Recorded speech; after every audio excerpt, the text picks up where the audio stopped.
Ang buhay ng isang security guard ay isang tahimik na sakripisyong puno ng kabayanihan. Patunay na kahit sa pinakakaraniwang bahagi ng ating araw, may mga bayani tayong madalas na hindi napapansin. Sa bawat oras ng kanilang pagbabantay, sila ang nagbibigay ng katiwasayan. Isang kasiguraduhan na ligtas tayo hindi lamang mula sa pisikal na panganib, kundi pati sa mga alalahaning bumabagabag sa ating kalooban. Sa kanilang presensya, ramdam natin ang proteksyon at malasakit na hindi na humihingi ng kapalit. Magandang umaga po, ako po si S.O. Riata Leomar J. Yung 27 years old, security officer sa Page Detachment. Siyempre, yung sa hirap ng buhay, kailangan natin magtrabaho, kailangan itaguyod ang pamilya. Yun ang naging udyok sa akin para makaipon, magkaroon ng income. Ang normal ay 12 hours kaming duty, malibang di dumating aming kapalitan. Siyempre, kailangan namin mag-straight 24 hours. Pag hindi pa rin dumating, minsan nagti-36 hours. Pero madalang mag-36 hours. Karaniwan ay 12 at 24 hours lang. Batay sa nabanggit ni Sir, nagkakaroon siya ng pagkakataong umidlip, ngunit kinakailangan nilang magkaroon ng kapalit sa kanilang oras ng trabaho. Gayunpaman, nabigyan kami ng pagkakataong makausap ang kanyang kapwa security guard at makapagtanong ng ilang katanungan tungkol kay Sir Riata. Ako si Marilyn Bernardino, lady guard ng PAIC.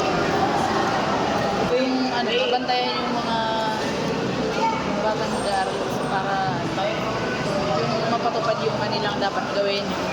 Dito lang naman ay proper uniform, tapos wearing of ID. Tapos yung mga bawal sa loob, dapat yun yung mabantayan namin yung pagpasok. Sa bagay, matagal ko na siyang kasama nung hindi ko siya OIC. Sa company kasi kami na yung magkakasanggan. Ayun, nagbakay naman kami dalawa. Parang magkakapatid na. Parang magkapatid. Sa amin, although siya yung OIC namin, yun, may respect pa rin sa isa't isa kasi kahit mas bata siya sa amin, kasi syempre mas matanda kami sa kanya, pero siya yung OIC. Ayon sa kanyang katrabaho, ay magalang at maayos na katrabaho si Sir Riata. Sa kabila ng posisyon niya, ay pantay pa rin ang pakikitungo niya sa kanyang mga katrabaho. Kaya naman, nakapagtanong din kami sa isang estudyante tungkol sa opinion niya sa mga security guard sa kanyang paaralang pinapasukan. I'm Daniela Nopena from HUMS 12F and I am 18 years old. Well, yes, I feel safe hanggang ngayon sa loob of being a student for almost 6 years dito sa FAIT. I feel safe sa tulong ng ating mga security guards. Well, madalas ko sila nakikita sa entrance sa exit sa school. Doon makikita na may mga nag-a-assist na students and may mga nag-aasikaso. Lalo't lalo na mahigpit talaga sila when it comes sa mga uniform and sa pagiging pagsunod ng rules ng students natin. Para sa akin, yun yung pinaka mabigat na trabaho dito sa atin. There are a lot of jobs or opportunities dito sa FAIT, pero sa security guards, kailangan talaga dito ma-maintain mo yung kaayusan, saka yung pagiging responsibilidad ng mga estudyante, saka sa lahat ng mga pumapasok dito sa school na to. Katulad doon sa nabanggit ko kanina, marami silang ginagawa. Dito, katulad doon, may mga nakakausap din ako dati ng mga security guard, shifting talaga sila and mahigpit yung yung pag-shift ng trabaho nila and full week yon. So, doon mo malalaman kung gaano sila ka-dedicated at passionate sila sa trabaho nila. Bukod sa kanilang dedikasyon sa trabaho, hindi maikakailang na mahirap ang mga responsibilidad na ginagampanan ng mga security guard tulad ni Sir Riata. Ating pakinggan ang kanyang kwento at paglalakbay patungo sa kasalukuyang posisyon na kanyang tinatamasa. Sa pamamagitan nito, mas mauunawaan natin ang mga hamon at sakripisyong kinakaharap ng mga tulad niya sa kanilang propesyon.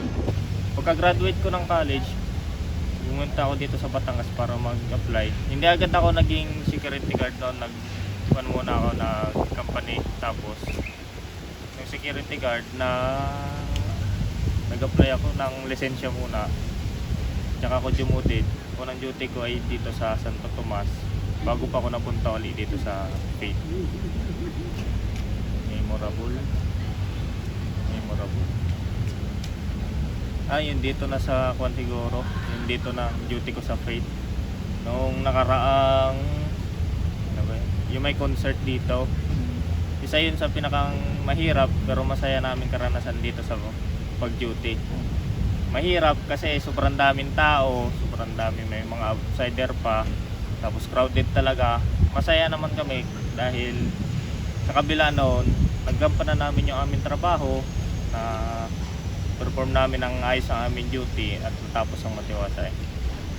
Sa ngayon, ang mga kan ko lang nasa minimum wage kami. Kung magkano yung sa provincial rate, yun ang aming sweldo. Kung ako lang nagtatrabaho at yung partner, halimbawa may partner hindi naman nagtatrabaho, isa lang sa pamilya nagtatrabaho, masasabi kong kulang kasi sa taas ng bilihin ngayon, sa taas ng demand, kulang talaga. Siyempre, sa amin kasi mga security, mas matagal pang nilalagi namin dito sa aming duty post area kaysa sa aming bahay. Siyempre, banding na lang pag kami nasa bahay, pag uwi, punta sa anak, para pahinga na rin lang namin ang aming anak, sa asawa, banding lang. Kadalasan ginagawa lang namin kulitan, nood ng TV, minsan malabas. Pan ko lang naman sa kanila ay yung siyempre yung sweldo ko, bigay ko sa kanila, mailaan ko yung mga pangangailangan ng pamilya namin, maibigay ko, matustusan ko. Siyempre, kasama doon yung pagmamahal natin sa ating trabaho, sa isip natin mai-perform namin ng maayos, ng walang bulilyaso lahat ng aming transaksyon. Nila naman naming layunin sa araw-araw. Ang ginawan ko talaga yung pag-manage ng tao. Mahirap kasi may mga hawak akong security personnel. Iba't iba ang kanilang ugali, iba't iba ang kanilang galaw. Siyempre, kailangan ko silang pakisamahan bilang leader nila, maging magandang ehemplo sa kanila. Tsaka may manage ko sila ng maayos, mapagbigyan ko yung mga request nila. Isa yun sa mahirap na gawin bilang officer. Payo ko lang sa mga student, sa inyong mga student, yung pagpatuloy nyo ang pag-aaral, magtapos kayo. Kung kayo may mga board exam, kung yung mga course ninyo may board exam, huwag kayong tumigil, huwag muna kayong magtrabaho. Ituloy nyo, mag-board exam muna kayo. Kasi ang nangyari sa akin, hindi muna ako nag-board exam, bala ko mag-ipon muna ng pera. Hindi na natuloy, hanggang sa ako'y nakapag-asawa na. Kaya dapat, ituloy-tuloy nyo lang hanggang kayo makapasa. Kung may mga gusto kayong gawin, tsaka na yun. Nais ko lang ipapatid sa kanila. Sana, pakain nila yung aming posisyon. Kasi kami, marami dyan, nagagalit, mga parents, nagagalit sa amin. Unawain sana nila na kami, sumusunod lang kami sa management. Hindi naman namin sariling desisyon yan. Kami, meron kaming sinusunod na protocol. Kaya kung sila'y nasisitaman, pasensya na, gawa ng yun ay sumusunod lang din kami sa utos sa amin.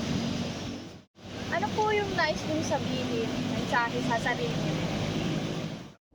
Isa sa mga gusto kong sabihin sa kanila, even though na hindi ko talaga sila nakaka-interact or nakakausap, is saludong-saludo ako para sa ating mga security guard. Kasi dito talaga natin nalalaman na may pakialam sila sa estudyante at hindi lang nila basta-basta ginagawa yung trabaho. Nais kong ipabatid sa sarili ko, laging magtiwala sa Panginoon, huwag mawala ng pag-asa, yung manatili sa pag-ibig. Yun ang sabi sa Biblia, diba? Sa unang Korinto 13:13, ang tatlong ito ay nananatili, ang pananampalataya, pag-asa at pag-ibig, ngunit ang nananatili ay ang pag-ibig.